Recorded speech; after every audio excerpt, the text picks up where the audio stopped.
So here I am again, Andrew Gibbons with Rebecca Norton. We're looking at Nancy Kline's 10 components of a thinking environment in a bit of detail, not huge. They'll all be returned to and given more time in the future. We've looked at attention. We're now looking at incisive questions, which I summarized in 2 words as removing assumptions. It's much more than that, Rebecca. You know more about this than me.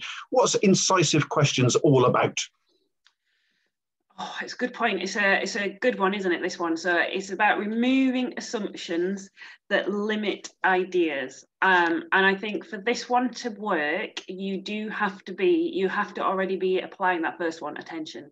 You have to be giving your full attention. You have to be listening properly to someone. And incisive questions is about challenging these limiting assumptions or limiting beliefs that you might identify them. The key is that you've got to have heard them first. You know, often we say things that just roll off our tongue. Oh, well, I couldn't possibly do that, and blah, blah, blah, blah, blah. And although it's part of a natural conversation, so as a listener, you have to be thinking, hang on a minute, who says they can't do this? Or why can't they do that? And if you're listening thoroughly, then you can ask the right incisive question to get them past that, I think. Okay, as ever, lots of stuff here. I guess that requires someone sufficiently interested in the other person to be bothered to go there and do this stuff. And I wonder how many of those people, particularly in the workplace, there are.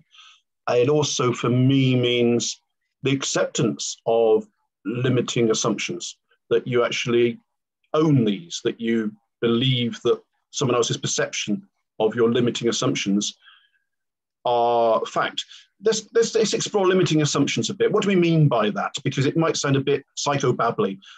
I think I can relate to that. I think I'm aware of some of my own, but I'm only thinking that. Tell us a bit more about limiting assumptions.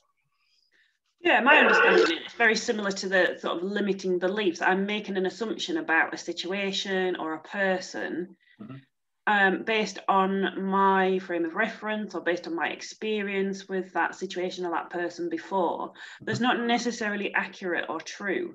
You know, I think it's putting limitations on something. So I'm not necessarily this is the problem with limiting assumptions, isn't it? Is that it can stop us from doing things, or it can stop us from behaving in a certain way because we believe something to be true or not to be true, and therefore it can hold us back. And I think that's the danger with limiting assumptions for me. Okay. Again, I'm trying to do this live. I've got them. I'm 61 years old. I've been in the business of learning and development nearly 40 years. In that time, I've developed parameters, boundaries, limitations to what I believe I'm capable of, what I believe others as humans are capable of, and maybe individually, as I've got to know people, what they individually are capable of. Is that sort of thing we're talking about? I guess so, yes. But maybe it's the willingness to challenge some of those ideas. I think we take things for granted, don't we? We've done something in a particular way. We know roughly the outcome that we're going to get or the results that we're going to get. You know, and maybe we've tried something before and we've not been successful at it, or it's not gone the way we thought, and then we thought, oh, well, we won't do that again.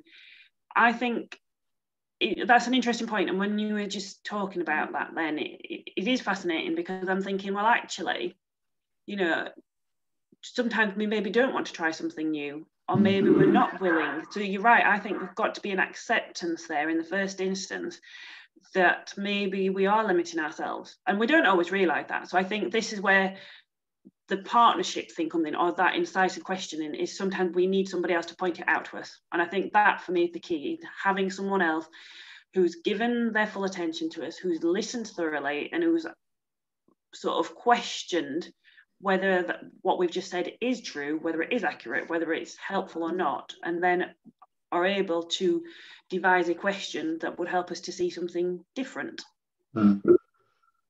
This is deep stuff. Yes. And to me, and it relates to my style, if I can call it that, of coaching, it's relational, as I call it. I don't believe I can help someone until I've understood their context, who they are, what they do. To a degree, I suppose, they're limiting assumptions, but I've not thought of it in that way.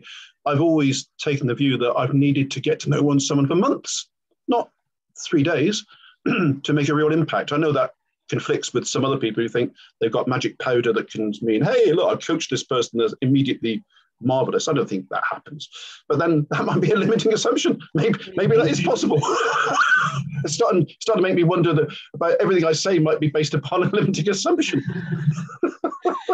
It is interesting, isn't it? Because actually, I guess there is not necessarily one truth. There can be many truths to a situation, and I suppose just because we think it to be true doesn't necessarily mean it is, but then just because somebody else is going to challenge us on that doesn't necessarily mean that's the best thing either. So it's like, ooh, this is a tricky one. But I think for me, it is about trying to help people reach their potential, and it's about helping people move beyond what they think they're capable of at this minute in time. So I see it as I'm going to look at it from that point of view as though it's a positive thing. Oh, undoubtedly. You're waiting for me to come in with the pessimistic negatives now that I'm getting prone to. And you're the positive person in this conversation always. And I guess relating this to the workplace, which is after all where we're thinking primarily, but it's not exclusively so, relating this to the workplace, I guess it's dependent upon another party, or plural, being sufficiently interested, bothered, finding enough time and concern for someone to explore these issues, not in a therapeutic way, but in a making things more effective in the workplace sort of way. I've rarely seen those people in managerial roles. I've rarely seen people, and this might surprise some people I work with, I've rarely seen them behave in this way. I've very rarely seen people sit down and say, look, the door's shut, it's going to stay shut, everything's off. I'd like to talk to you about how things are with you, not just in a performance sense, but about what you feel you're capable of that you're unable to do here, and how much of that is down to me. I've never heard that conversation taking place since 1982. Yeah, it's not necessarily something that you come across very often, is it? But I think this could work really well in a workplace, especially in organizations where they're perhaps developing new things or new products or, medicines and, on that sort of scale of things. Actually, they're often coming up against barriers. They're often coming up against things that they think they can't get over. So actually, this could work really well in that type of environment. And if you've got the right atmosphere and that right environment with these components in, to move beyond something that you perceive to be a barrier, actually, well, how can we get around this problem? Working together as a team, this could be really effective. I think so. And I guess, what am I thinking now? I feel it's all right now to stop, pause and think for a minute in these conversations, because it's entirely contextually the right thing to do. I think so. And I guess it's disappointing that we're talking about specific contexts of a workplace. And yeah, the scientific community is accustomed to this. They've got a very clear mission and purpose. They're typically supportive of each other. I say, maybe they're not. Maybe they're all out to sort of knife each other and get the credit for things. I don't know. But they're resilient people who are working towards a purpose, and they're used to knockbacks. And therefore, I'd like to explore this. Maybe they're managed in a certain way where this becomes a more natural way of doing things. Creative environments, musicians. I was fascinated at one time watching rehearsals of the very top-end elite rock bands in rehearsal and how they go about it. It's not all shouty, sweary, push each other about and drink lots of booze. A lot of it is very earnest, very serious talk about something very specific.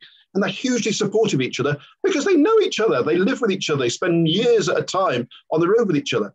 And the workplace isn't like that. Most workplaces is full of people who have got their own agendas, who don't understand each other well enough to do this stuff.